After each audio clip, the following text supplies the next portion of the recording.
deals with devil worship and satanic beliefs. It contains explicit scenes and descriptions of violent crimes and rituals. Because of the program's theme and controversial subject matter, parental discretion should be exercised. You have to give a blood sacrifice to Satan. It's supposed to keep you protected. It's supposed to keep you pure. They said that if we told that the devil would come and kill our parents. It doesn't matter if you believe in Satan. It doesn't matter if you believe in demons.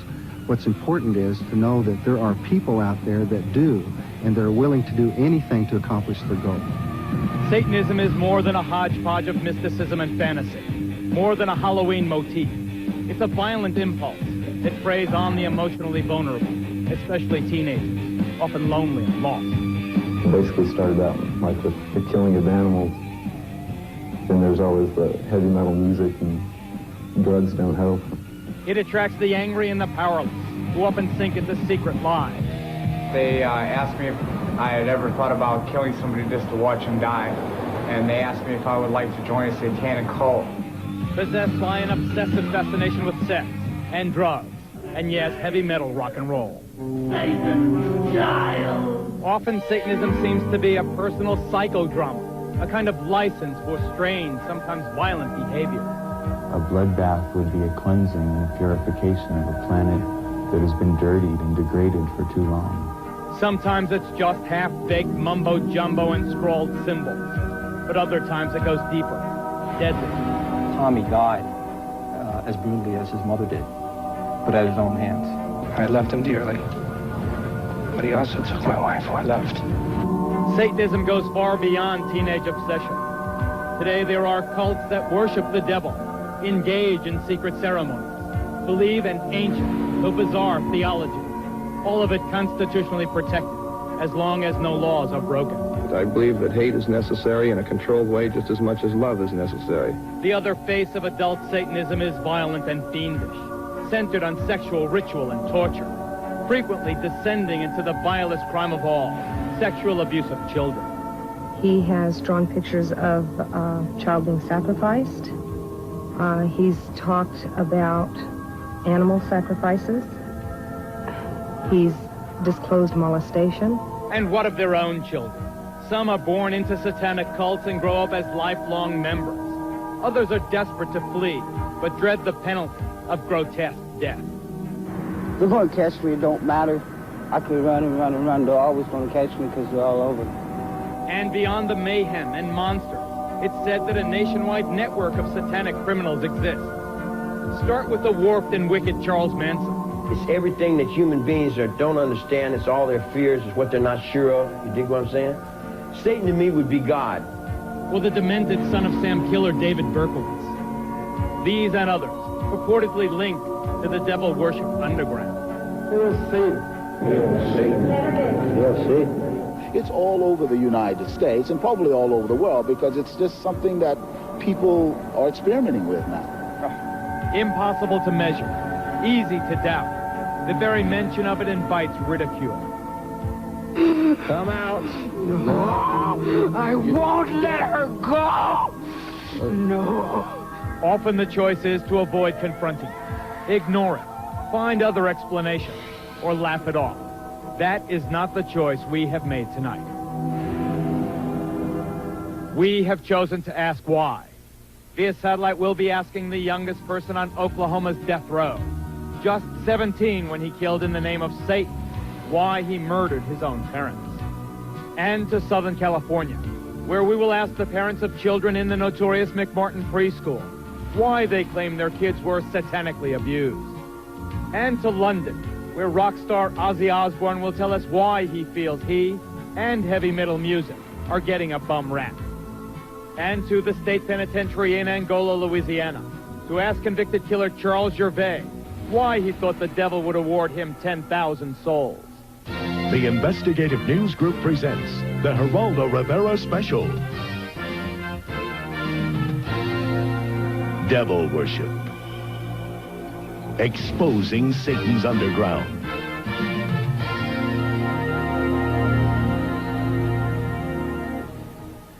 Whether a Satan exists is a matter of belief. but we are certain that Satanism exists. To some, it's a religion. To others, it's the practice of evil in the devil's name. It exists, and it's flourishing. Members of our studio audience tonight will attest to that. They are friends and foes of Satanism, devil worshippers and law enforcers, experts and victims. They'll help us understand this force that exalts evil and darkness. We'll be asking why. Why does it exist? And why does it appeal to so many vulnerable people, especially the young? Now, the very young and the impressionable should definitely not be watching this program tonight. This is not a Halloween fable. This is a real-life horror story, and it will give small children bad dreams. As for teenagers and their parents, we hope you are watching, because it's teenagers who are most likely to fall under the spell of this jumble of dark, violent emotions called Satanism, and in some cases, to be driven into committing terrible deeds.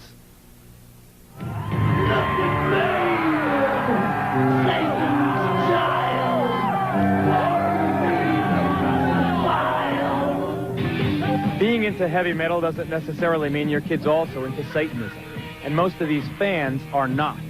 But there is an undeniable connection between obsession with the really hard stuff and the occult. This stone pony from Kansas City is named Spike. The upside-down cross is a symbol of Satan. Ozzy is a rock and roll singer, and most acid rock is involved with Satanism. Let him who hath understanding reckon the number of the beast. A heavy metal freak from Louisiana, Joe got himself into self-mutilation in Satan's name.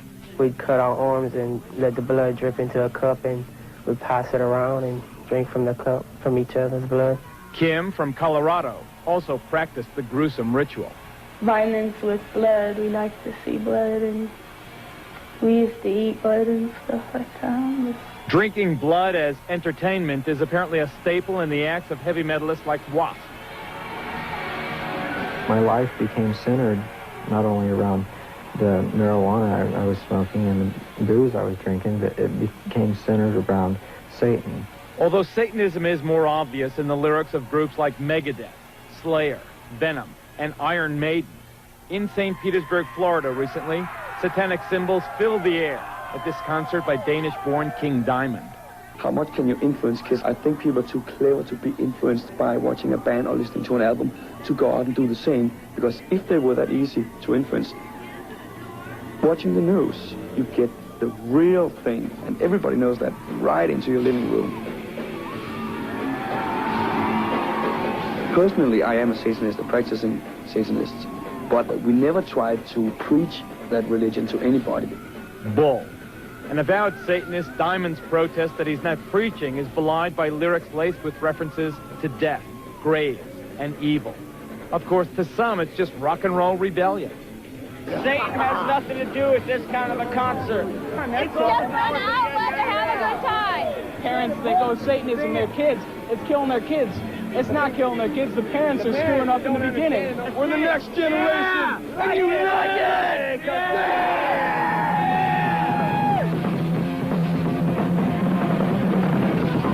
Whatever the connection, there is no doubt that teenage satanic activity in this country is increasing dramatically.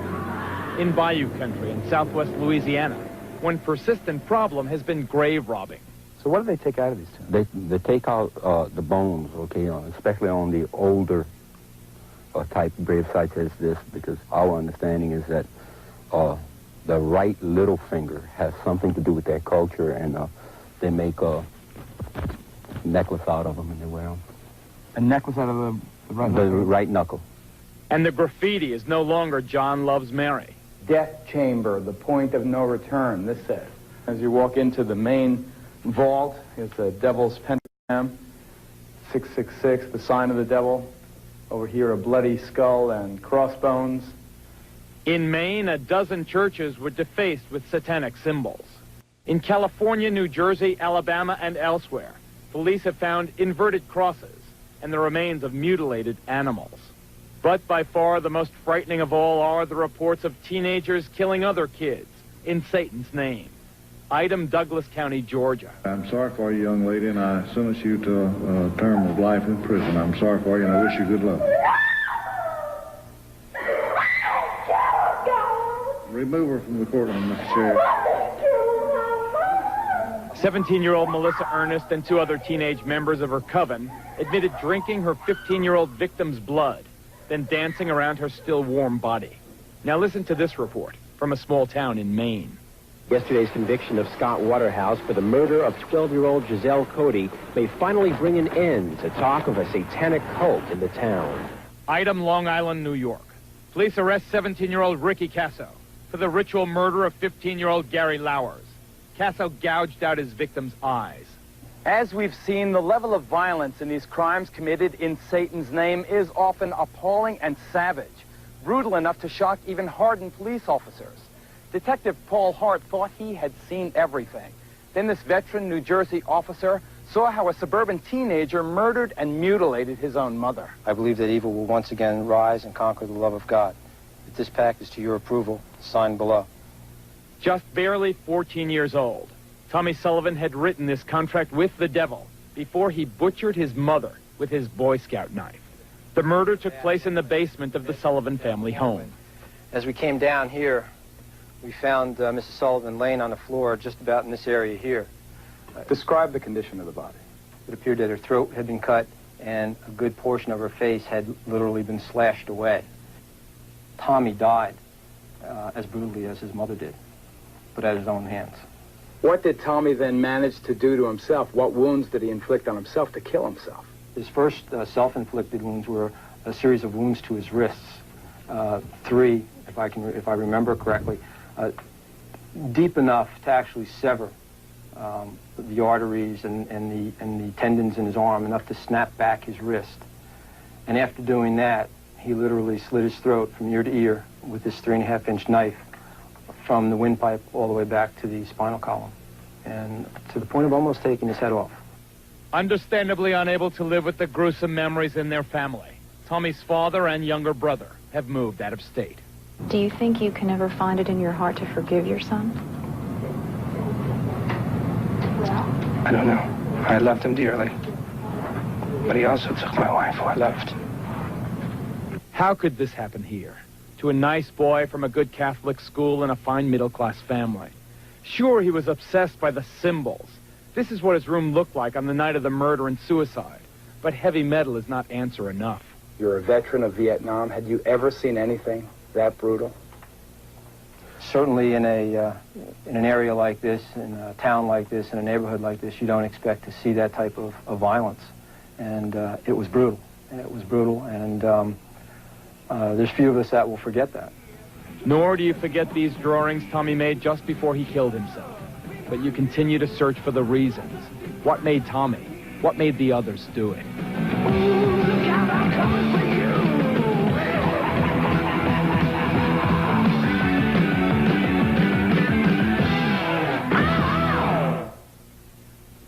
As reporters investigating this story for months, we have a good idea of what's going on in this country. Our big question tonight is why. This is Detective Sergeant Paul Hart. Yes, stand up, Paul. He's the man, the cop who investigated the Tommy Sullivan tragedy. I've never heard of wounds that ferocious, and the pictures are even more appalling. Pictures that we did not show here. Do you think, you're not a theologian, you're a cop, do you think that Tommy was possessed? I think that possession is a state of mind, and it would have been a hell of an interview with Tommy had we located him. Certainly, like I had said before, his death was as violent as his mother's. Father LeBar, you investigate these cases for the Catholic Church. Is it the Church's position that demonic possession is possible? It certainly is. There have been many cases down through the centuries, many in our own decade, for example, of where the devil has actually possessed people and caused them to do many strange things. So you believe it's possible? I believe not only is it possible, it is a reality in some very select amount of cases. Let's go to London for a quick exchange with Ozzy Osbourne. Ozzy, I'm glad you're on the program. I'll interview you in greater detail in a couple of minutes. The one thing I have to ask you now, though, is, of course, the vast majority of your fans and the fans of heavy metal music are not Satanists. But there is no doubt, at least not in our reporting, that that heavy metal music plays a role.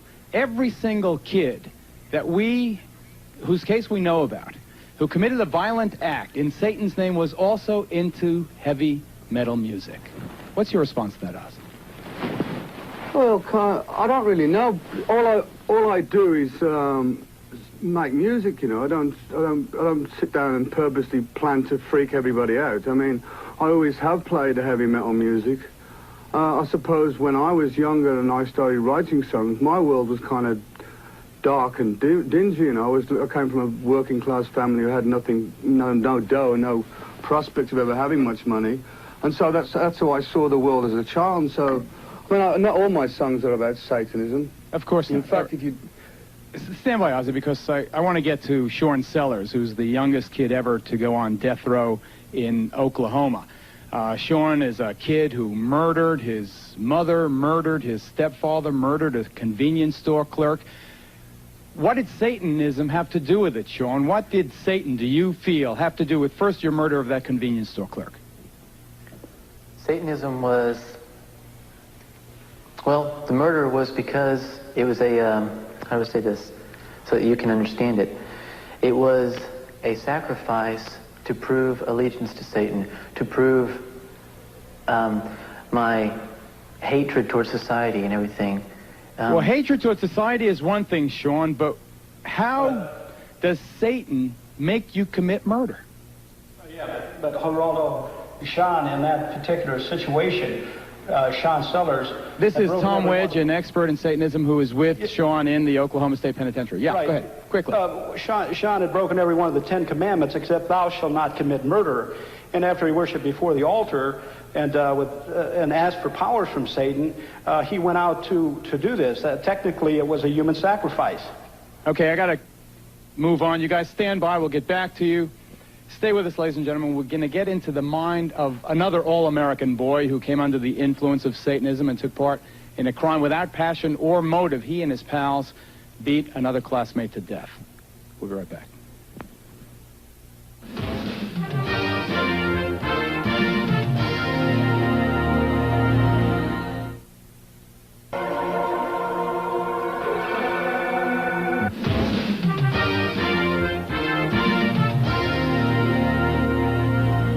As you may have heard, we faced a much publicized dilemma in putting this program together. Many of the things about Satanism are offensive, and putting on an offensive television show was not our aim, so the most gruesome scenes have been left out.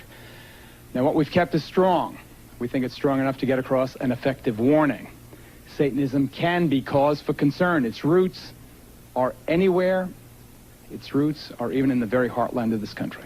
Take a look. Carl Junction, Missouri. A town of about 4,000 souls in the heart of the Bible Belt, where people believe in God and the devil. Periodically, satanic graffiti and some mutilated animals turn up, causing alarmists to cry that satanic cults are operating in the area. Those charges were routinely discounted until a group of students from this high school shocked the entire nation. Late one night last December, 4 teenagers who had been dabbling in Satanism carried baseball bats, a cat, and a length of rope to an isolated spot near their small town here in Missouri. By the time the night was over, the cat had been mutilated and one of the boys beaten to death by the other 3, who then dumped his body in a well. One of the kids who did it, Pete Rowland, is now serving life sentence without parole here at this maximum security facility in Fulton, Missouri. The other 2 boys, his classmates, were also sentenced to life. Have you ever been in Here in the first interview since the murder, Pete Rowland talks about the satanic elements of the crime. What was it about Satanism that attracted you? Power. Just, you know, with power comes money, comes girls, just the feeling of people looking up to you, popularity. You're a good-looking guy, smart. Wouldn't you have those things anyway? It just seemed easier through the devil. The devil was the spur for this murder, which Pete confessed on this never-before-seen police videotape. Yes. Go ahead and show us what you did. And I got over right through here, and I grabbed over the hand, and I pulled him through to right here. So the victim, and he was still moaning a little bit and going, like kind of like that. About this bat here, Pete. Okay, this is the bat that I threw. This is the third bat. Quite a bit of blood and hair on this thing. You can see a lot of hair on the end of it. Who all hit him? Me, myself, Jim Hardy, and Ron Clement. It basically started out like with the killing of animals. Then there's always the heavy metal music, and drugs don't help. Sometimes I didn't feel like I was the master of my own body. Like something else kind of took over with inside of my mind. What took over? Just the violence, the devil, lust and greed for drugs, for money. Pete gradually withdrew from family life. That is probably one of the main things I noticed. He even got to where he avoided eating meals with us.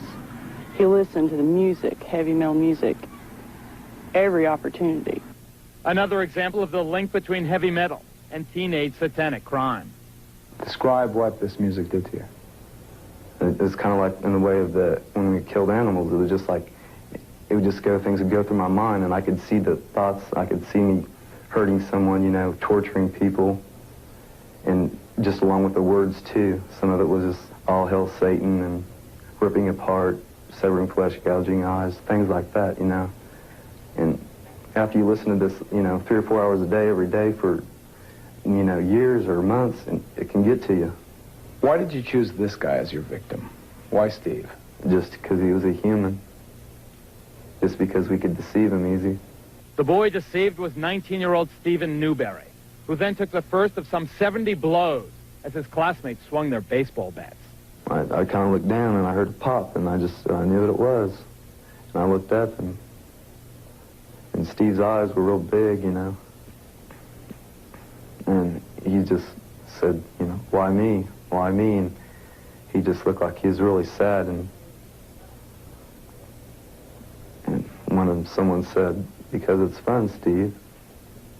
And then we just all just like vultures, you know. I mean, we just went in. It happened, you know. You hit him? Yes. In the head? Yes. How many times? A lot. And I look at my hands sometimes and I think, you know, are these the hands that killed him? And I mean, I know they are, but it just doesn't seem like it, you know.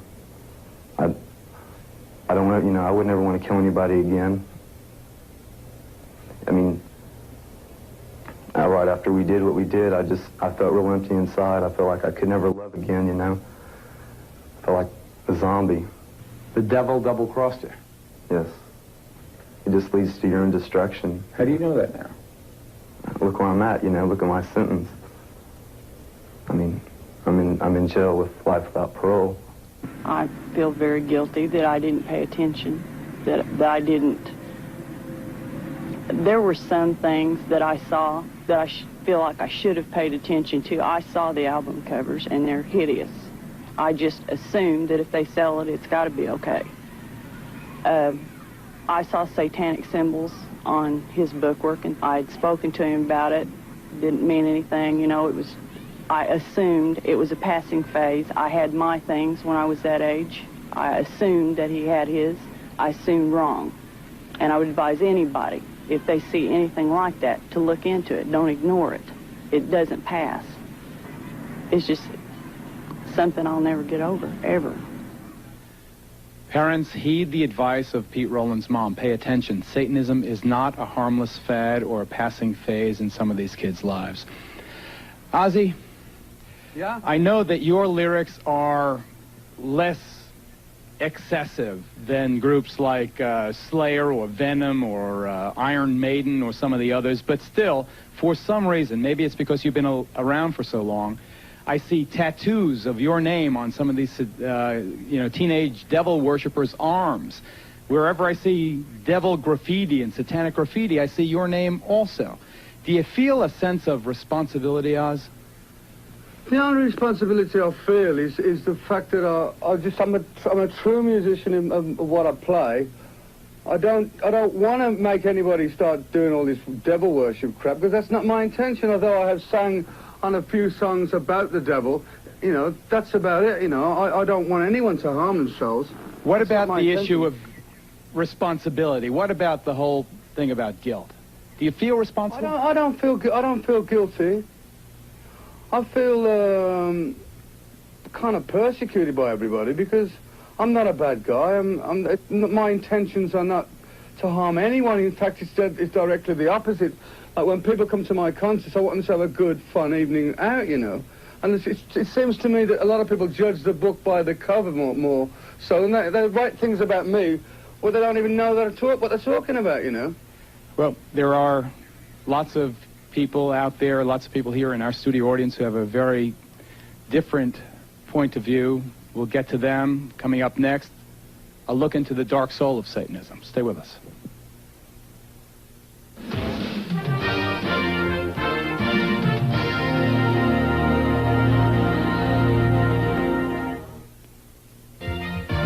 Satan means whatever I'm looking at, whatever I want it to mean.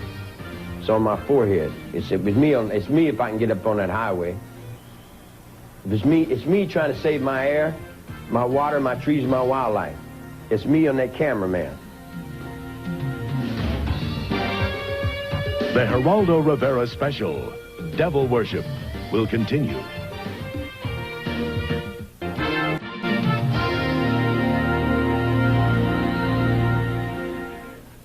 Once again, a warning about some tough language and descriptions in a report that we'll have for you in just a moment. Let me introduce you first, though, to Zena LaVey. Her father, Anton LaVey, is, I guess, the founding father of Satanism in this country. Founding it about 25 years ago, Zena? Yeah, approximately 25 years. Can you tell us with any certainty how widespread the religion of Satanism is in this country or around the world? Well, the religion is worldwide. We have members just throughout the world, and it's a legitimate religion. It's perfectly within it's legal. But how many people? Hundreds, thousands, tens of thousands, hundreds of thousands? Hundreds of thousands, I can't say. Thousands, easily. What is it, Dr. Aquino? Dr. Aquino, the high priest of the Church of Set? Temple of Set. Temple of Set, also a colonel, interestingly enough, in the United States Army. What is it, this Satanism? I think that there is some confusion tonight because this same term means something different to Satanists than it does to Christians in the United States. By our own standards, the people who you've shown in these film clips would not be Satanists, either present or in the past. Rather, they would be the failures of a conventional religion. I appreciate your opinion. What is it, sir, then? What is Satanism? Well, originally the Church of Satan, when it was founded, was composed not of people with a hatred for Christianity, but of people who, by and large, were agnostics and atheists, because they felt that the institutions which had arisen around Christianity had failed in their moral commitment. So Satanism itself became an emphasis on rational self-interest and on taking responsibility for your own intellectual and ethical decisions. Rational self-interest, you call it? Yes. Okay, one thing we do know that Satanism has in common with other religions is the belief that the devil can inhabit your body. Remember the movie Exorcist, the film? It dealt with ridding the body of Satan in a ritual called exorcism.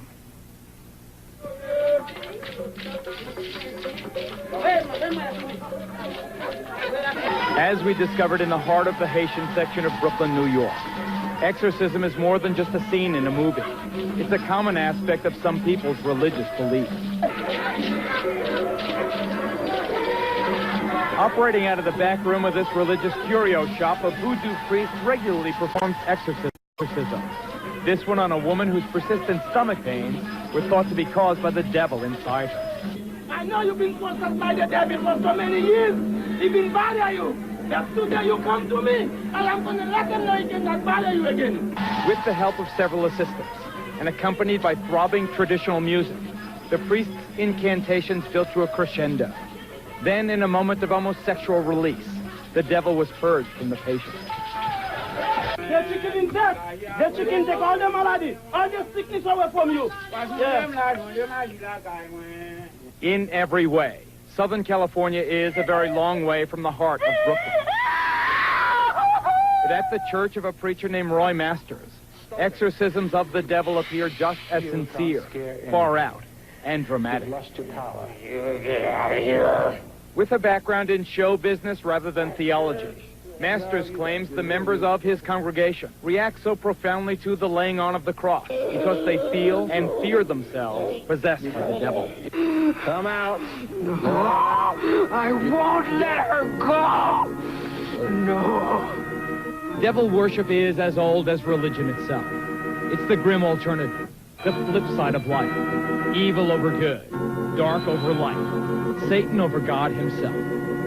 Come forth and bestow these blessings of hell upon us. Forced underground by the religious hysteria of the Middle Ages, Satanism was resurrected, first by an Englishman named Aleister Crowley in the early 20th century. It entered its modern era in this country just about 25 years ago, under the theatrical guidance of Anton LaVey, California-based high priest of present-day devil worship. LaVey founded the Church of Satan. Now, despite its preachings of evil and hate, the church and its offshoots are constitutionally protected religions. I believe that hate is necessary in a controlled way just as much as love is necessary. LaVey penned the best-selling Satanic Bible.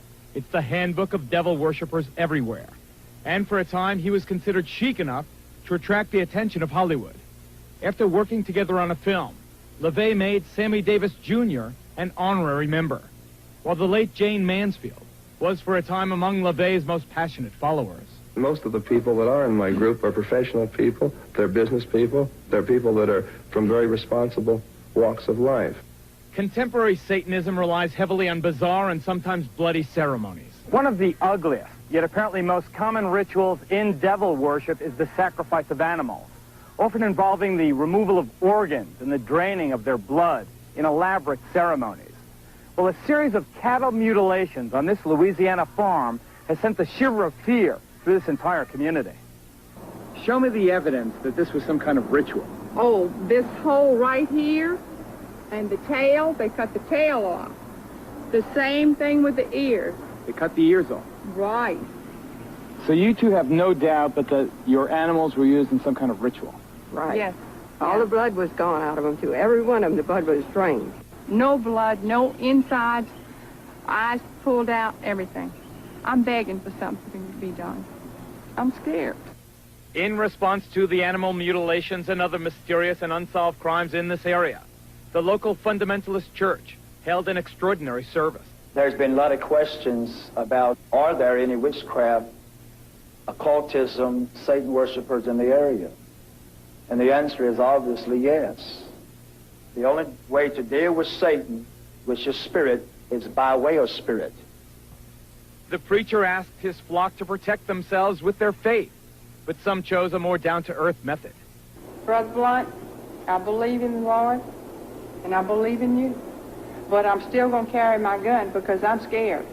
In our investigation, we discovered that some of Satan's soldiers are also high-ranking officers in the United States military. Here at San Francisco's Presidio Army Base, for example, Lieutenant Colonel Michael Aquino led a double life as a satanic high priest. The colonel's cult is listed in the San Francisco telephone book, and his phone answering machine boasts of his affiliation.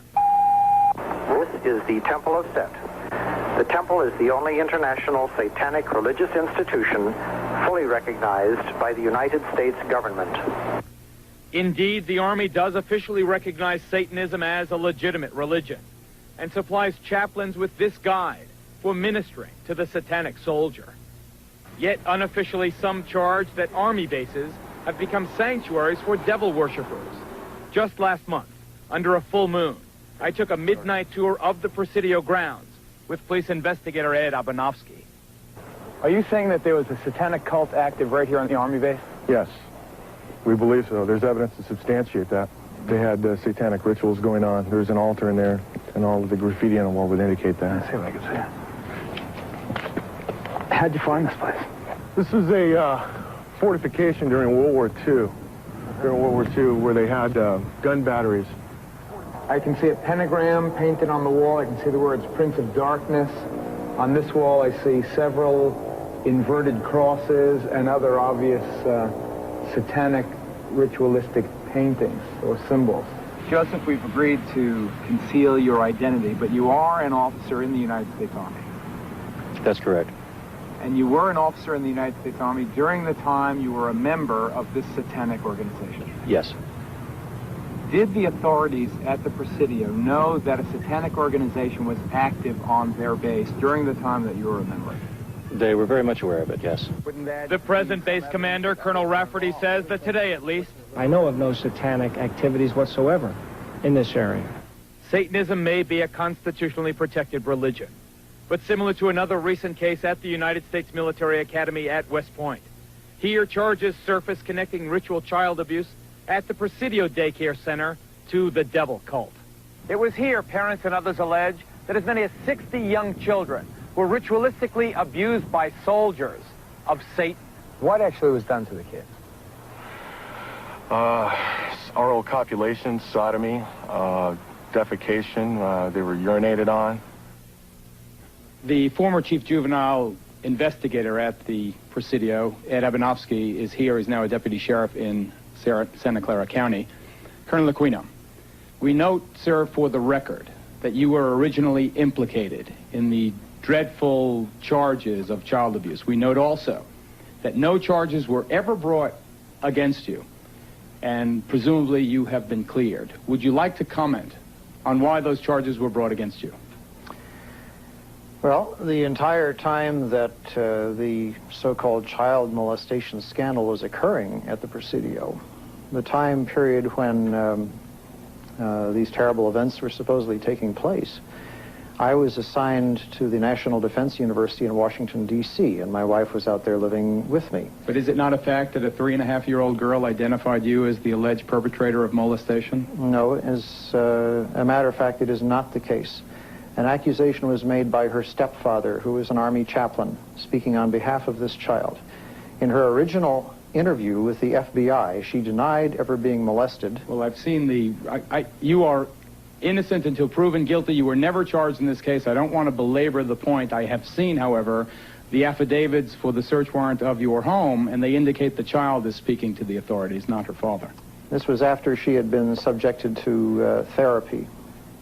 Let's say you are innocent of that. You are no longer at the Presidio. You are now in St. Louis, but you are still a serving officer or colonel in the United States Army.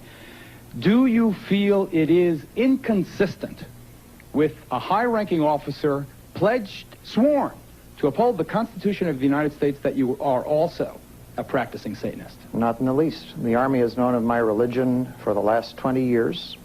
There has never been a problem with it, any more than there is a problem with other members of minority religions. But let me read from the Satanic Bible. Quote, this is the number one,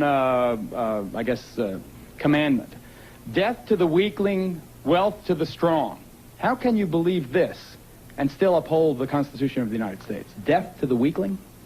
Well, for one thing, what you're looking at there is a highly polemical book that was never meant to be taken literally in all of its commandments. Father.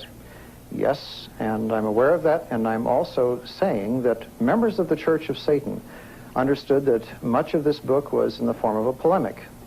It was a statement that was dramatically made, but was not intended to be taken literally in all its respects. So we should not take this book literally?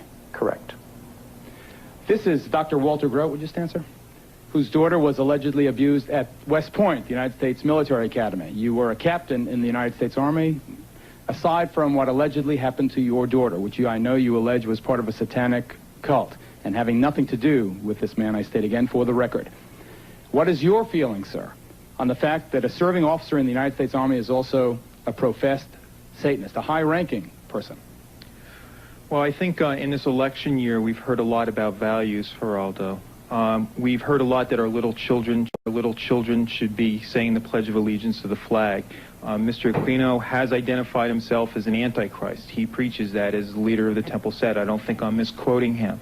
I find it inconceivable that we can have candidates talking about one nation under God and having our children say that, yet by the same token, we can have somebody in our army as a colonel leading our troops in battle who are opposed to the very concept of God and whose whole purpose it is to fight against God.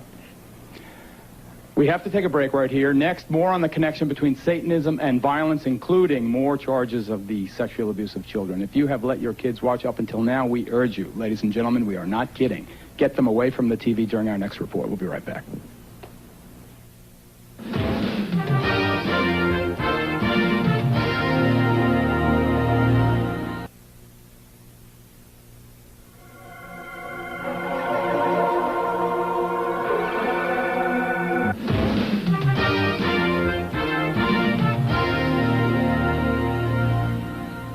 Once again, parents, we urge you to heed our strongest warning about this next report on the abuse of children, the alleged abuse of children, because if the point of devil worship is evil, what could be more evil than this?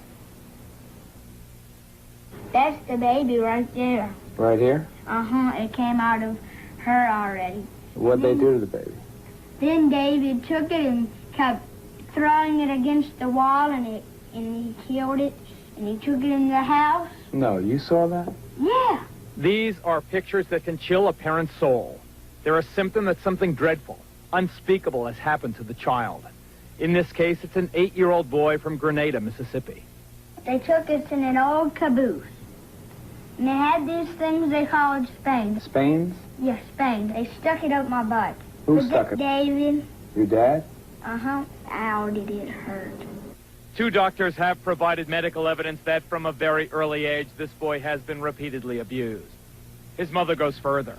She claims the sexual abuse happened as part of a satanic ritual. Do you allege your husband was part of a satanic cult? I allege that he was the high priest of a satanic cult. David, the boy's father, has never been formally charged. He's now in hiding. Now, incest is certainly not new, but apparently more and more of it is taking on the dark overtones of Satan. She talked about there being a Satan, and she talked about there being boys that had hurt her. Listen to what this 5-year-old girl from Orange County, California, told her mother her father did to her. Daddy was heading the meeting, and he wore a real-life baby foot around his neck. She says they each drank the blood, and then they all hurt me. Said, how did they hurt you? She spread her legs and pointed to their crotch and says, right here. And it gets worse. According to his family, this severely traumatized 10-year-old boy, also from Southern California, was allegedly molested by a trusted neighborhood minister as part of an ongoing satanic cult. Jimmy talks about having a gun held to his head, about being shown a skeleton, about having to touch the skeleton.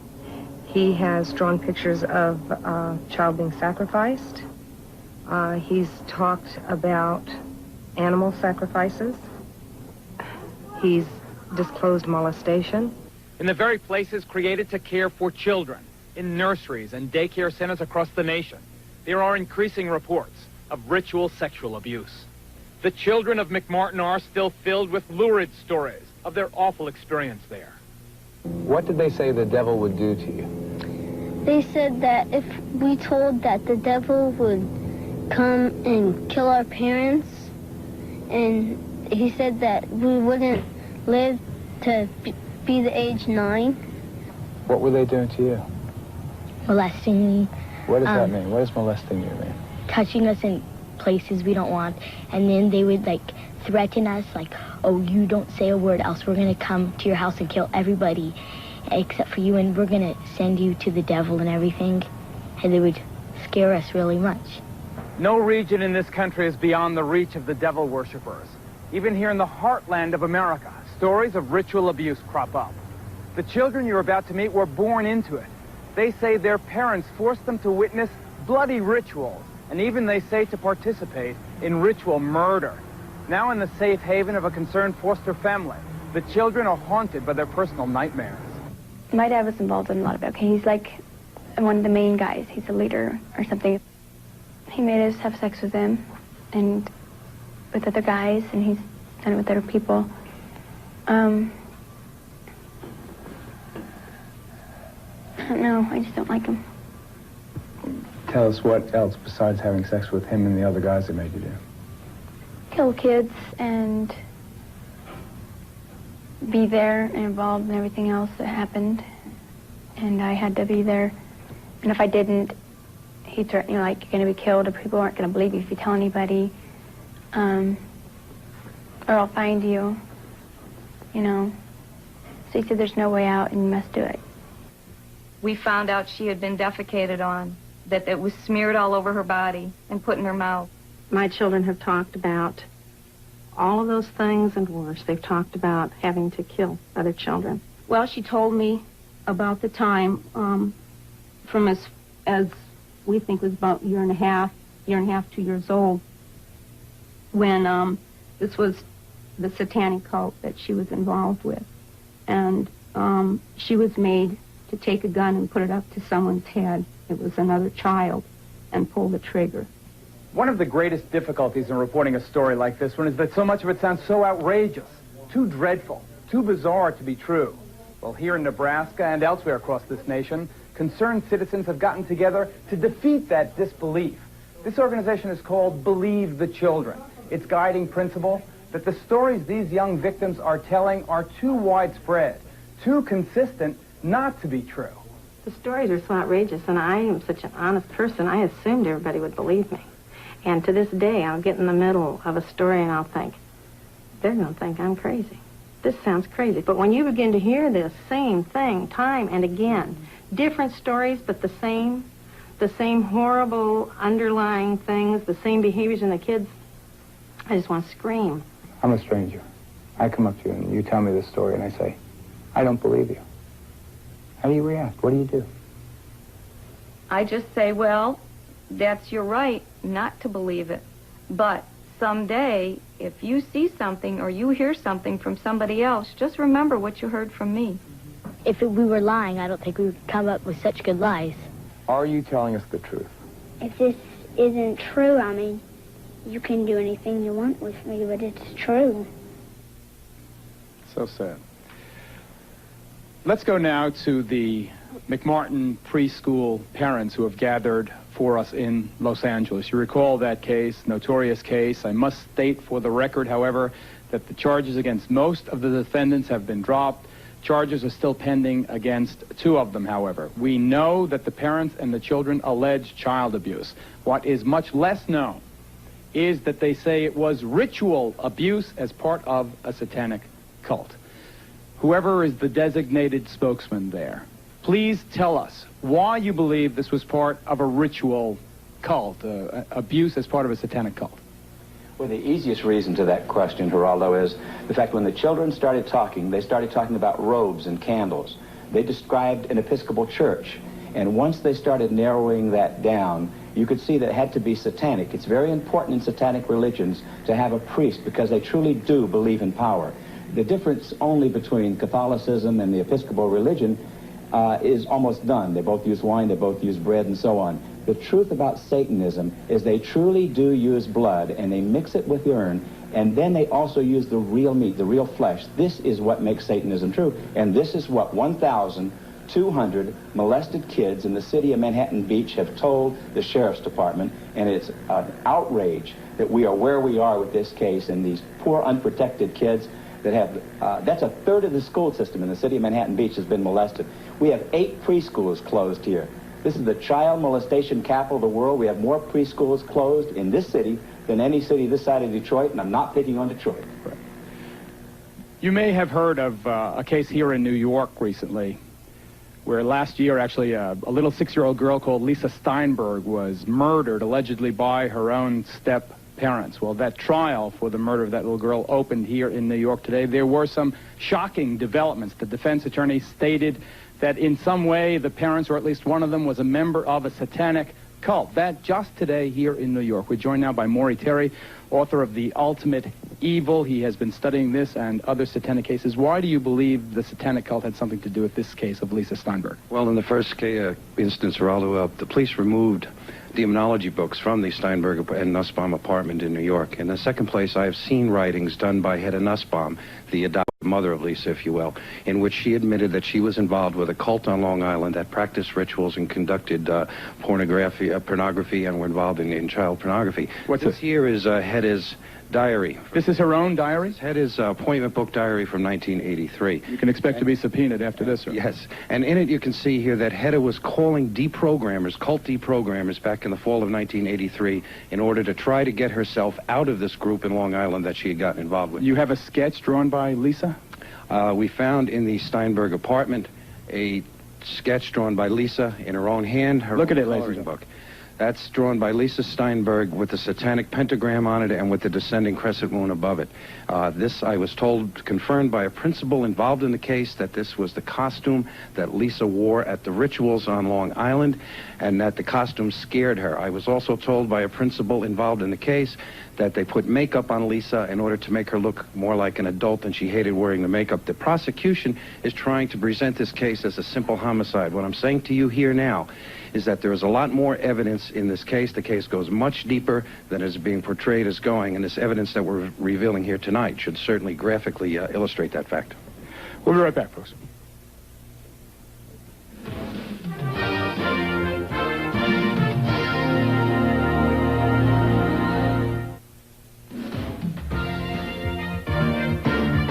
Berkowitz, Lucas, Ramirez, and Manson are the all-stars in the halls of infamy.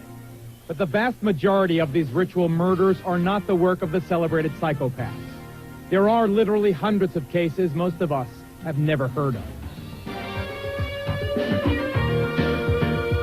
The Geraldo Rivera special, Devil Worship, will continue. Reminder, this program deals with devil worship and satanic beliefs. It contains explicit scenes and descriptions of violent crimes and rituals. Because of the program's theme and controversial subject matter, parental discretion should be exercised. The Geraldo Rivera special, Devil Worship. Exposing Satan's underground continues.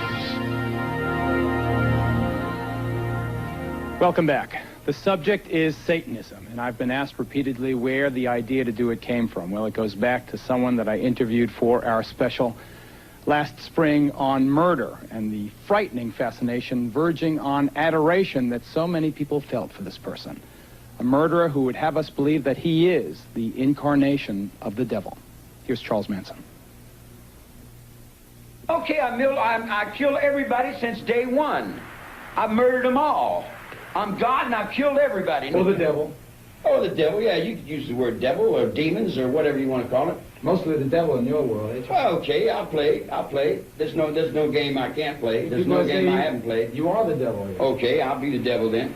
Along with Hitler, cult leader Charles Manson is today's top satanic celebrity. Yeah, I chopped up 9 hogs, and I'm going to chop up some more, you I'm going to kill you as many as I can. I'm going to pile you up to the sky. Responsible for at least 9 ritual murders, Manson is revered by many modern-day devil worshippers who have adopted his philosophy of the mass extermination of those they consider unfit to live. We would like to see most of the human race killed off because it is unworthy. It is unworthy of the gift of life. Nicholas Schreck visited Charlie at San Quentin, keeps a picture of his hero on his apartment wall, and displays a lock of Manson's hair as if it were a sacred relic. A bloodbath would be a cleansing and a purification of a planet that has been dirtied and degraded for too long. David Berkowitz, the son of Sam, was also a Satanist, the serial killer who terrorized New York while murdering 5 young women and seriously wounding at least 6 others. Berkowitz was deeply involved in bizarre rituals. So was Henry Lee Lucas, who told police he murdered his girlfriend, his mother, and others across the country, all for a satanic cult. Why do they want to kill people? He's supposed to be for the reincarnation of the devil. And when a series of ritualistic rapes and murders hit Southern California, it should have come as no surprise that Richard Ramirez, the alleged Night Stalker, worshipped the devil. Hail Satan. Hail Satan. Hail Satan. Hail a belief system that exalts sadistic murder, torture, ritualistic suicide, and racial purity. This has historically been a sacred day, a day of purification, a day of hell and fury. We mourn not its victims, we honor its victors. In closing, I would remind those here that murder is the predator's prerogative, and there is no birth without blood. Berkowitz, Lucas, Ramirez, and Manson are the all-stars in the halls of infamy. But the vast majority of these ritual murders are not the work of the celebrated psychopaths. There are literally hundreds of cases most of us have never heard of. Like this satanic murder in Denver, Colorado, where the victim was handcuffed, chained, and slaughtered. Authorities claim that before he died, the victim participated in drinking his own blood. Or this diabolical example in the city by the bay. Here in a rundown San Francisco neighborhood far from the tourist attractions and the Golden Gate Bridge, a satanic cult committed crimes of incredible brutality. This is the story of that cult and of its leader, a devil-worshipping murderer named Clifford St. Joseph. The body was tucked underneath the front wheels on the curbside, wrapped in yellow blankets and tied with guitar string. What was the condition of the body when you found it? It had a number of unusual wounds on it. One of the most unusual things was a design carved into the chest of the individual. And once we examined it more closely, it was an upside-down pentagram. The Devil's Pentagram, the inverted five-pointed star found on the unidentified corpse of St. Joseph's victim, is apparently the principal signature of Satanists. Like a recurring nightmare, it shows up at crime scenes and in their graffiti everywhere. At St. Joseph's apartment, where this grisly murder was committed, I talked to Ed, a fringe member of the cult, and the state star witness. What was going on in this apartment? They asked me if I had ever thought about killing somebody just to watch them die, and they asked me if I would like to join a satanic cult. Ritual crime was apparently a regular occurrence at this apartment. In this case of torture and murder, the victim has never been identified. For purposes of this case, he was called John Doe number 60. The first cut would be to the lips. That sealed the person's mouth for all eternity. They also poured wax, I guess, in the eyes, and that sealed their eyes for all eternity. They did much more to John Doe number 60, but we'll spare you the details. Caught and convicted of murder, kidnapping, and ritual abuse, St. Joseph and another cult member are currently serving long prison sentences. Ed remains free, although he claims only to have been a reluctant participant in the murder of John Doe 60. He does admit bringing a teenager here to be chained up and ritualistically abused. How can you say you have no guilt when you bring a 17-year-old kid in here, you help shackle him to a radiator, and then participate in his torture and sexual abuse? Well, I never participated in torture, and no torture was allowed of him. You were having sex with a kid who's chained up. What are you talking about? Well, Ricky, first of all, likes that type of sex. What was going on here is a nightmare. Yes, it is. Yes, it is a nightmare. Are there devil worshippers, are there murderers involved in this particular case still at large? In this particular case, yes. We do know we've had one person identified, other man identified who was present during this particular homicide. Do you think that this ritualistic stuff is spreading? It's all over the United States and probably all over the world because it's just something that people are experimenting with now. Satan means whatever I'm looking at, whatever I want it to mean. It's on my forehead. It's me if I can get up on that highway. It's everything that human beings don't understand. It's all their fears. It's what they're not sure of. You dig what I'm saying? Satan to me would be God. That man is so repugnant. All of these satanic murderers are. The acts that they have been convicted of committing are so horrible that the question could fairly be raised again, why are we doing this broadcast? We are doing it, ladies and gentlemen, because it's our feeling that these cases are too often overlooked, too often underreported. We think that there is a widespread problem here that you deserve, that you need to know about. Joining us right now via satellite, we have another convicted satanic murderer. His name is Charles Gervais. He is currently serving a life sentence in Angola Penitentiary in Louisiana. Mr. Gervais, why, in Satan's name, did you hammer and strangle to death an innocent person. Did you really think, sir, that they were going to give you 10,000 souls, this devil? Well, Raldo, I can't talk about my case. Get to the point about Satanism, Charlie. Okay. There's a lot of confusion in it, and it's mostly people that really don't understand. Listen, what about this 10,000 souls, Buster? That's what I want to know about.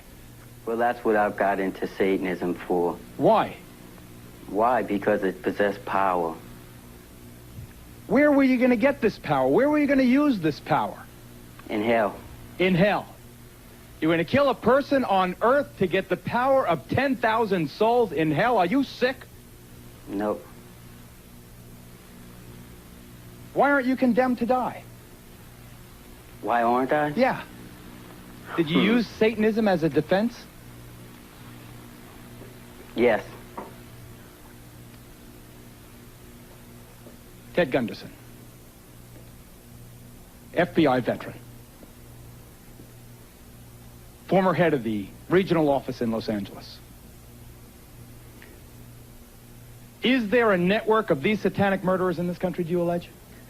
I cannot say that there's a network of satanic murderers. I can say that based on information furnished to me by confidential sources and informants, based on interviews with dozens of survivors from the satanic operations through the years, satanic beliefs, etc., I can say that there is a network of these people across the country who are very active. They have their own rest and relaxation farm.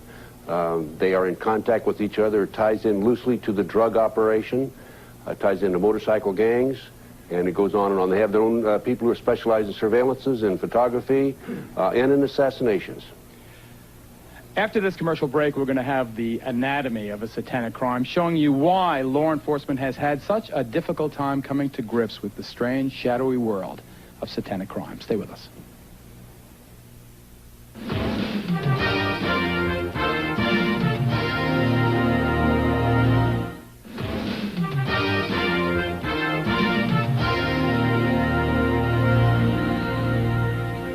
One reason we think you haven't heard more about them is that many satanic crimes are simply not recognized as such. Take a look at this report, please. These ritualistic crimes are everywhere, and yet in most communities they are either overlooked or underreported. There's an example going on right now here in Kansas City that tells us why. In this house, in a quiet residential neighborhood, a series of brutally violent, horrible crimes have been committed, and yet the police and prosecutor in this town seem either unable or unwilling to draw the obvious connection between what happened here and Satanism. All I know is the whole thing was evil. This 22-year-old, call him Jay, escaped from the House of Horrors wearing only a dog collar. For 4 days, he had been ritualistically tortured by a man named Bob Burdella. He took a transformer and hooked it to my genitals and stepped back and took pictures while I'm flopping around. What a sick dog. It seemed to never end, you know. After Jay escaped through a window by burning the ropes that bound him to the bed, the police arrested Burdella. When they searched his home, they found over 250 photographs of young men, including Jay, in the process of being tortured, in some cases fatally. Hidden in the walls of the home, they also found a human skull. He had pictures of guys that he had did things to. Kids tied up and with marks on them and things. Apparently, Burdella would pick up young men, usually hustlers like Joe. Many of them runaways who cluster in Kansas City Strip. I need $25 and you For a small amount of money, these kids go anywhere to do anything with anyone. Unfortunately, some went home with Burdella, whose involvement with devil worship was easily apparent. There was, for example, a satanic symbol on the outside wall of his house. His business card seemed straight from hell, and he ran this macabre shop of horrors, possibly stocking it with his own unique hobby. By agreement with the district attorney, Burdella was allowed to plead to 1 count of murder. He received a life sentence, but many people in this community are outraged that the investigation went no further. Did the police pursue these allegations of satanic involvement? The police department, it's my understanding, called in some people who knew about witchcraft to talk to them about that. That particular aspect of the case basically went nowhere. County legislator Carol Cole disagrees. Why do you think that there is no attention being paid to that ritual aspect of this case? You're in the heart of America, the Bible Belt, and we hate to think that people like that live next door to us. We're turning our backs on, acting like it doesn't happen. We're putting our hands over our eyes as if it didn't occur here, that it was just a murder. This is Detective Lee Orr of the neighboring Kansas City, Kansas Police Department. Do you believe there is a satanic aspect to these horrible crimes? Yes, I'm sure there is, yes. We've also had contact with people that have come out of the occult, Satan worship, who have definitely made statements, and who I've interviewed, that state that Mr. Burdella was involved at a higher level than most in the occult. If these allegations exist, as we narrate to you that they do, isn't it reasonable that if you pursued them with vigor, you might find evidence that could pin more of these crimes on this man, that might help solve some of the cases of missing children and missing young adults that you have in this and surrounding communities? There isn't any question that if there are people who have information about him being involved in witchcraft or Satanism, and that information has not been given to us, that we would love to have it because it would be further leads that we could follow. Here perhaps are some leads for investigators to follow. Item. Police reports obtained by us show local authorities have long been aware that devil worshippers were conducting large-scale ceremonies in the Kansas City area. Item. This young man says he was an eyewitness to a sexual orgy at Burdella's house, one with heavy satanic overtones. And item. This woman claims she met Burdella through her former husband, a high priest in a local satanic cult.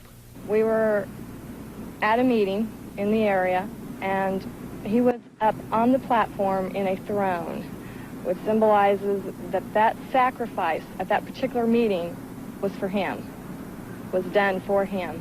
So he was in an exalted position. He was a VIP. Yes, he was. What happened there at that ceremony? There was a young man killed, a young boy. He was 16 years old. Did you ever tell the police about any of this? No, I didn't. Why? People don't believe you when you talk about these things. People just do not believe these things happen. Remember, aside from the torture and sodomy of Jay, who escaped, Burdella has pled guilty to just one murder, a runaway whose skull was found inside his house. A second murder charge is pending. Yet police sources tell us Burdella is suspected in at least 7 homicides. When they excavated his backyard, they found remains of 3 people. Paul Howell believes his missing 19-year-old son was among them. They found a head right up here, I believe. A skull? A skull right up in this area somewhere. It is one thing for law enforcement to be uninformed. It's quite another, though, for them to refuse to follow known leads. Paul Howell alleges they did exactly that, with the information he provided from his own investigation. For 3 years, he says, he begged them to investigate Burdella's suspected connection with his boy's disappearance. I dug through his trash and found different things. At one time, I thought it was dog remains. Later on, after the investigation, the police come in 3 years later, I found out that this is the way they said Bob disposed of some of the waste of the human remains. He put them in dog food bags and set them out in the trash. What must it be like to a father to think that his own son was disposed of in pieces in someone's garbage? It's just very upsetting, actually, and want to get even. You want to find everybody that's involved beside Bob and hope that it don't happen to anybody else's kids. It apparently also happened to Harriet's kid, Bonnie's husband, James, who disappeared in 1985. When James first disappeared even, we begged him to do something to go in Burdella's house to get a search warrant for any reason to try to find my son in there, because it had been told to us that he was possibly chained up in the house in there. Photographs of James' tortured, apparently murdered body were among those seized by police. Will you charge Burdella with the murder of James Ferris? That is not something that I can tell you yes or no. Will you charge Burdella with the murder of Jerry Howell? And again, I can't tell you whether or not there will be charges brought against Mr. Burdella or anybody else for the murder of Mr. Howell. Is it possible that by narrowing the focus of the investigation, people who are involved in these awful acts are still free? Yes, there's no question about it. You cannot subdue individuals and photograph them, and you're in the photos by yourself. So there is a great implication that somebody else that participated in this is still at loose, and they're at large in this city, and you're going to be reading about it again in another 12 or 16 months. I hope she's not right, but stand up. This is Detective Sergeant Lee Orr from the Kansas City, Kansas Police Department. You saw him in the video piece. This is retired Detective Michael McKee of the Kansas City, Missouri Police Department. Gentlemen, the Kansas City Star is reporting as late as yesterday that the district attorney in your community is still insisting that the Burdella case of serial murders or alleged serial murders is not related to Satanism, is not a ritual crime. You were one of the first cops on the scene. Do you believe that this case is satanically related? It's my opinion that it is. We recovered a ceremonial robe from the bedroom. When we excavated the backyard and dug up the skull in the backyard, it was buried with a jar of feathers and had some burnt wood with it. We also recovered numerous books on the occult from the residence of Mr. Burdella. Now, whether these cases are not being treated as ritual crimes because of embarrassment to the community or because it's easier for cops just to prosecute them as simple homicides, we don't know. Coming up next, we have talked in this program so far, and you have heard the words about child abuse. A woman by the name of Cheryl Horton and others tell an even more grotesque story, ladies and gentlemen. Having babies to be turned over for human sacrifice to Satan. And we'll deal with that when we come back.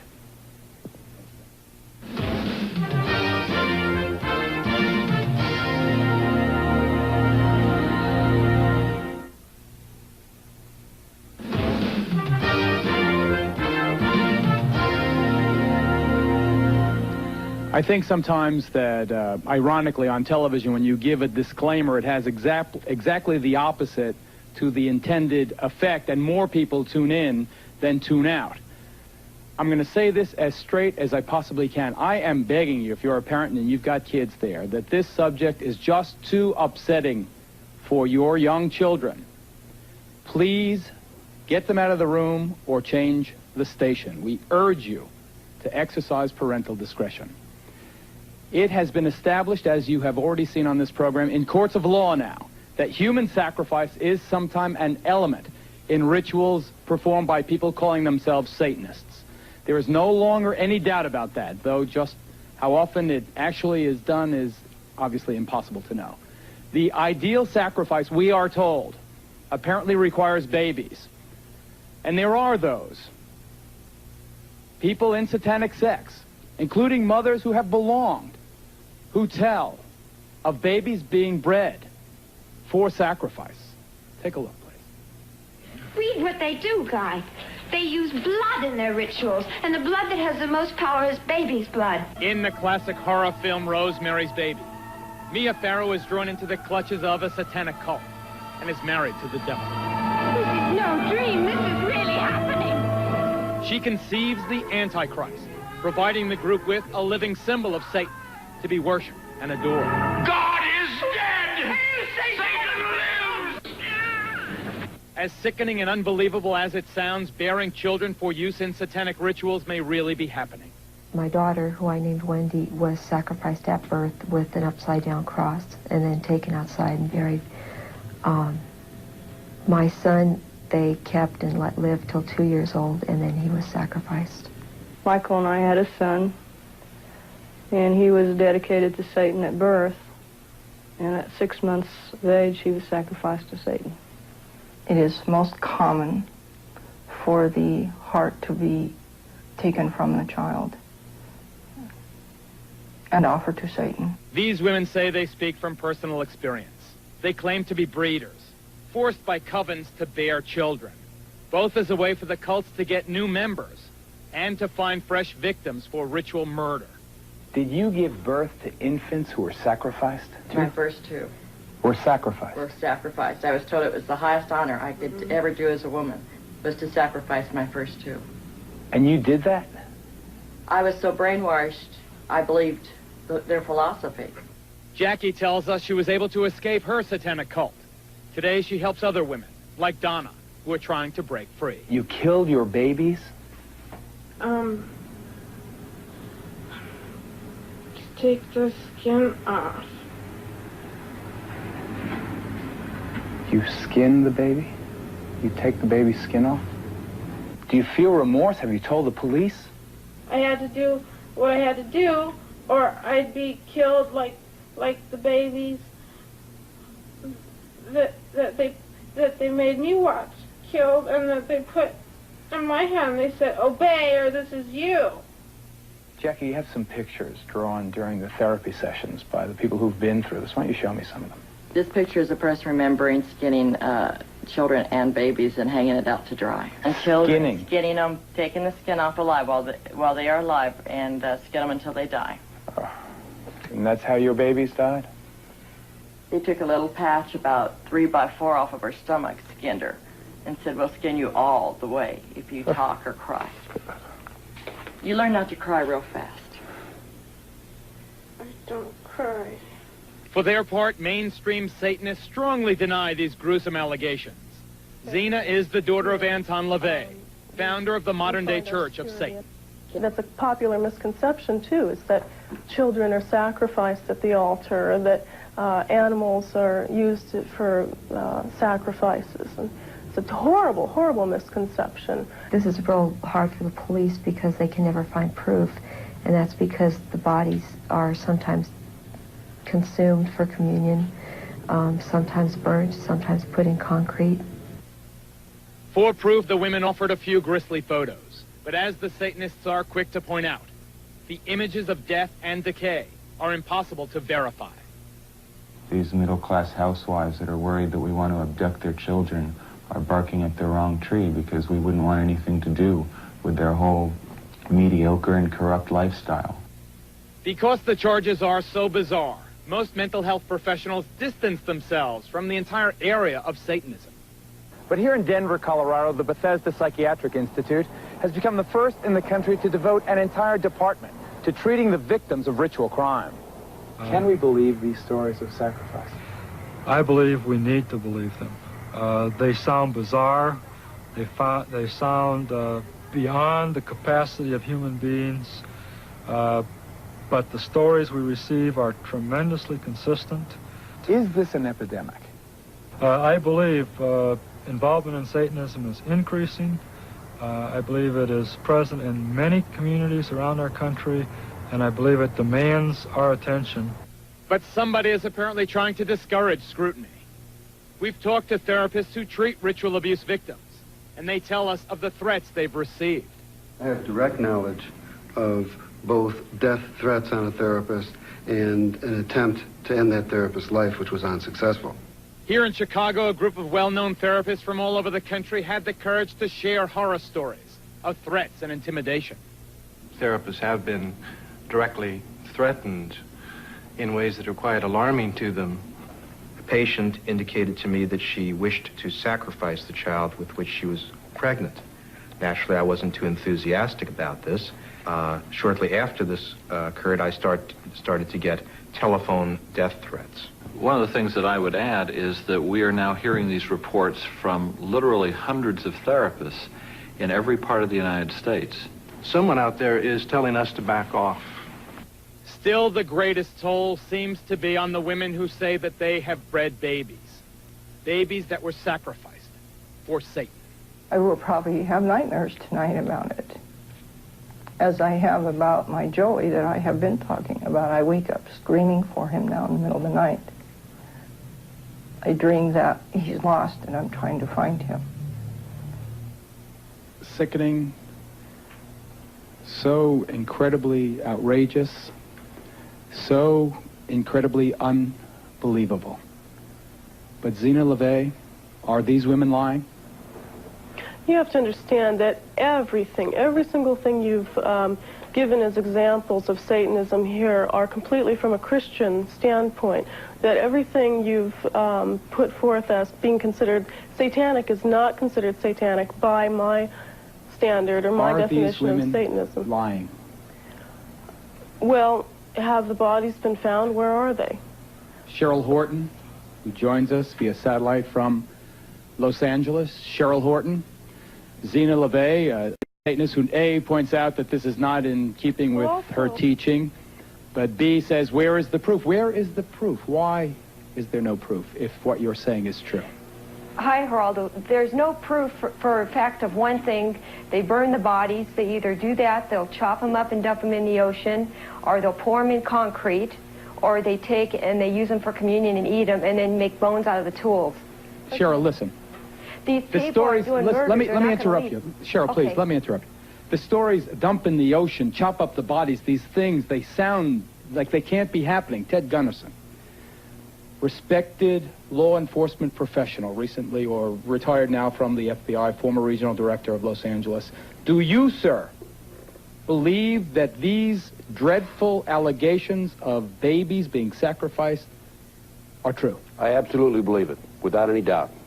Based on the information that's been given to me across the country by numerous survivors and by confidential sources and informants. Then why don't you name these people and arrest them? Never a name, never an arrest. These women come out of a group and they insist that they know the people in the group, and yet they do not identify these large, mysterious cults. Name them and arrest them and get them off the street. Does he not make a valid point? He makes a valid point. The problem with that is, number one, police officers don't believe it. I may believe it. You may believe it. Some people in your audience may believe it. They don't believe it. Number two, if you decide to investigate these people, you have to, number one, handle it from an undercover operation. If you put an undercover operation into effect, then you have, in a sense, your own police officers become involved in these heinous crimes, and they are, of course, become murderers. And in addition to that, if you do decide to investigate these people, there's a lot of work. And many law enforcement officers are apathetic and don't want to get involved. Ladies and gentlemen, you have heard this. The debate here could rage over this issue alone for hours and hours and hours. Michael Aquino is right when he says there have not been any successful prosecutions for this horrible allegation. Ted Gunderson is a sincere man with a good reputation who says that there are difficulties in the prosecution. Still, the point is it has never been proven in a court of law. Obviously, it needs more investigation, but if these things are happening, then there should be a national task force of federal and state and local cops working together to prove or disprove. Because this is just unacceptable, this impasse. Coming up, we're going to have warning signs you should watch for, parents, and all of our guests will be available for a final discussion about Satanism after this break.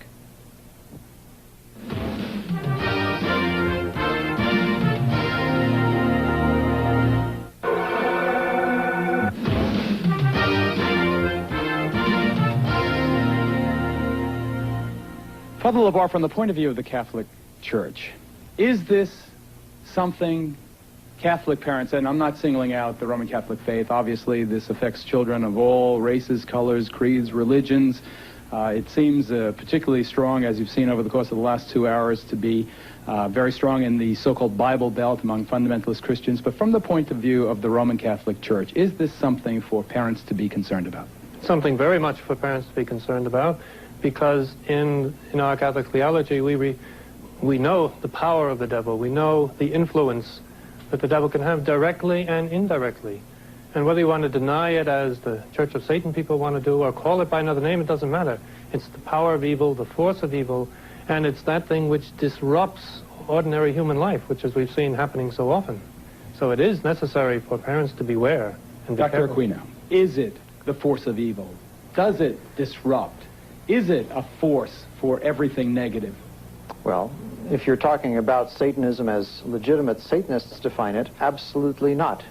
It is ethical, it is above ground, it is positive.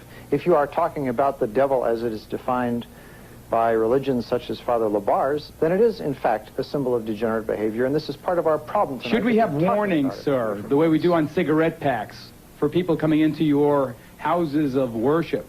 Warning, this sect may be dangerous to your health and the health of the people you know. No, because in the case of the Temple of Set and the Church of Satan, we have not had any problems with criminal behavior. Among and other yet when you things, hear story after story after story of people committing these wretched crimes, these violent crimes in the devil's name, you find one common thread to that all these people that you've shown tonight come from a background in which their moral instruction has been from a religious tradition other than ours. It may be Father Labar's, it may be some other mainstream one, but it is not that of Satanism. Sean Sellers, condemned to die by lethal injection because of the murder of your mother, your stepfather, and a convenience store clerk. You've heard the Satanists say that it is not the teaching that is wrong, it is the person that's wrong. Are you using Satanism as a cover for your violence? No, I'm not. I've heard quite a few, well, I can call them as lies on the show right now. I've heard Dr. Aquino say that Satanism is not, or the ideals that we're talking about here are not Satanism. That is because Satanists believe that good is evil and evil is good. And so, of course, they're not the ideals that he believes in. He believes that evil is good. That is what I believed in. I heard him say that the Satanic Bible is not to be taken literally. But I talked to a 16-year-old boy yesterday who takes the Satanic Bible literally. I've been working with a lot of ministries around the United States trying to get and help people get out of the occult. He takes the Satanic Bible literally. I took it literally. A lot of people are taking the Satanic Bible literally. And I heard Anton LaVey's daughter say that these babies who are being sacrificed, you know, that's not Satanism. Or she wouldn't answer to saying that it was. The fact of the matter is that kids are abducted, teenagers are drawn into the occult, and a lot of them are being used for occult sacrifices. And there's been so much on the show that you've shown so much pain and blood and all this other gore and stuff, but you really haven't shown how to get out of the occult for those who want to get out. There is, let me tell you a story about a friend of mine. Tell it briefly, Sean. Go ahead. Just give me 1.5 minutes. Go ahead. Her name is, well, anyway, she works with the Watch Network in Texas, and she told me that a lady called her and said, my daughter's involved in Satanism and I want her to get out, but I don't want her to become some kind of Jesus freak or anything like that. Sue told her, I'm sorry, I can't help you. A month later, the girl was living with her aunt and uncle because her mother was in an insane asylum and she was threatening to kill her aunt and uncle. What's your point, Sean? She destroyed 3 lives, her mother's, herself, and her aunt and uncle's, because she didn't want her mother didn't want her to become a Jesus freak. I want to tell you right now, there is no other way out of Satanism except through Jesus Christ. Do you believe in the devil to this day? I believe in the devil, but I don't worship the devil. I'm a Christian. I stand up boldly and proudly and proclaim my faith in Jesus. I'm telling you, there is no way out of Satanism except through Christ. Do you feel a sense of frustration that people don't believe you when you talk about what happened to your daughter? Yes, I do. The problem with this whole issue is that because the crimes are so heinous, that people don't want to believe that an adult would do this to a child. And I don't know about the Church of Satan or the Temple of Set. I can't say that they had anything to do with what happened to my child. But if you look at a child's behavior, a child who's been ritually abused, there is no way that you can say that these things that they're talking about didn't happen to them. From the nightmares, to the running around the room when they disclose, to the latching on, to the crying and saying, Mommy, Mommy, Mommy, don't go out, because if you go out, they're going to kill you. Threats, intimidation, fear. That's how this happened to my child and children all across the country. And it may have nothing to do with Dr. Aquino or Miss LaVey. All I know is what's happening to kids all over the country. They're being ritually abused. I don't know who's behind it, but it's happening. And parents have to be aware that children are not lying. Police officers have to listen to children. Listen to what they're saying and look at their behavior, because a child cannot talk like you and I, who's been ritually abused. We'll be right back.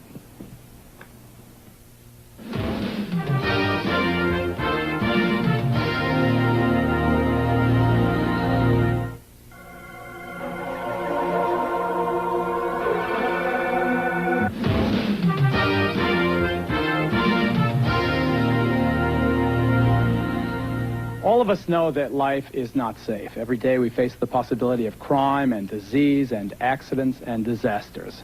So here comes Satanism, which most of us would like to write off as harmless antics by some lunatic fringe. A few years ago maybe, but not now. We have seen that Satanism can be linked to dope and to pornography, child abuse, and to murder. It has led seemingly normal teenagers into monstrous behavior. They preach mysticism. Other people, however, practice evil. And that is why we brought you this report tonight. I'd like to thank all of our guests, especially those we did not have a chance to get to.